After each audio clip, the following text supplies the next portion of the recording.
Hi guys, good evening. So, I just want to say thank you first and foremost. No, I just want to say thank you to all my supporters and followers and viewers.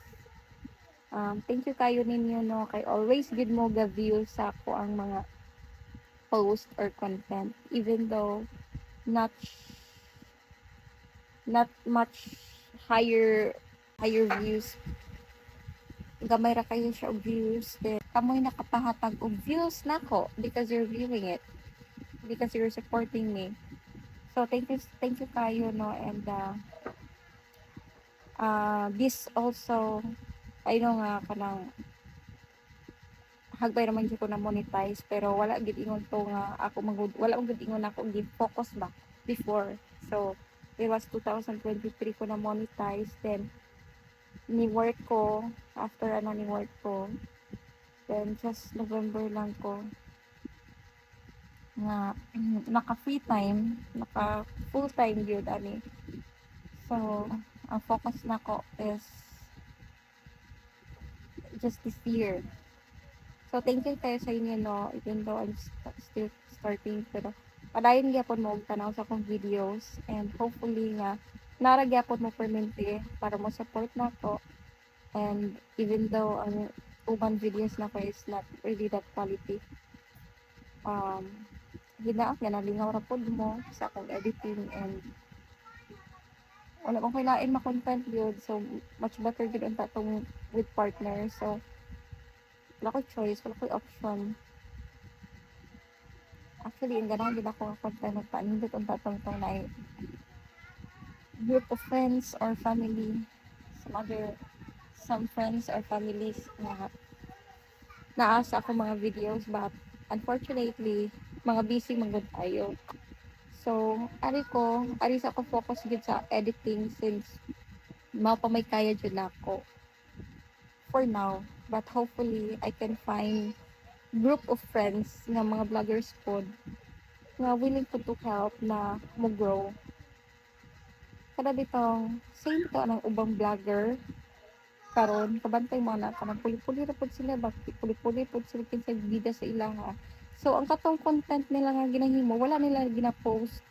Ang ilang ginabuhat content sila, I mean for example like Tata Daem, content sila ron, silang tulo, wang ising and Ma'am Lu. So next, within that day ha, himo sila, maghimo gid sila content, trick content. So i-post na nila individual. I mean, dili tanan tulo ilang i-post. So tagsara, one content per person lang ang pwede ma-post ato. So ingana ba tinabangay bitaw. So I am praying for God na hatagan kog mga tawo nga willing to grow with me, and I am also willing to grow with them. Kung naa, if wala, okay ra pod. I got no choice. So, but for me, it would be much better if like that. Di ba? Walang pan ba? Ang imuha lang good is to make, is to have faith nga kanang kaya ninyo, kaya ninyo to grow together, each other. Ano na ba? So, dili lang sa ka mag-isip kung, dagan kini siya kuan, malamangan imong kuan, kay tungod ana at abang ka, no.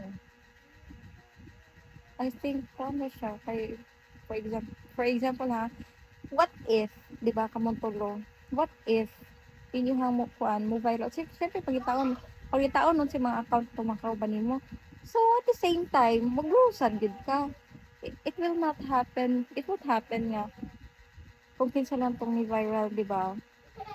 Pareha ra gud na nang sa mga ubang content creator, bantay ra gud na sila, 'di ba?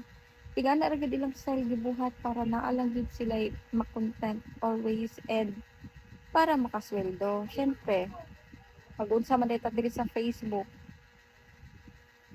'di ba? Makasweldo pa ta, makatabang pa ta sa mga nagkinahanglan sa tuwa, and makakuan pa ta, makaband ta ba? Unsa ni?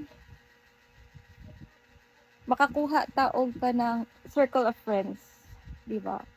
by this kind of business. Of course, business magini sa Facebook. Business gini siya. So, mo na siya. We have to some mangita tag idea ba unsa nato pagkuan na para kuan bitaw na tong mga mag-grow bitaw to diri sa Facebook. So ana lang. So God bless everyone and thank you so much ha. Thank you so much for viewing.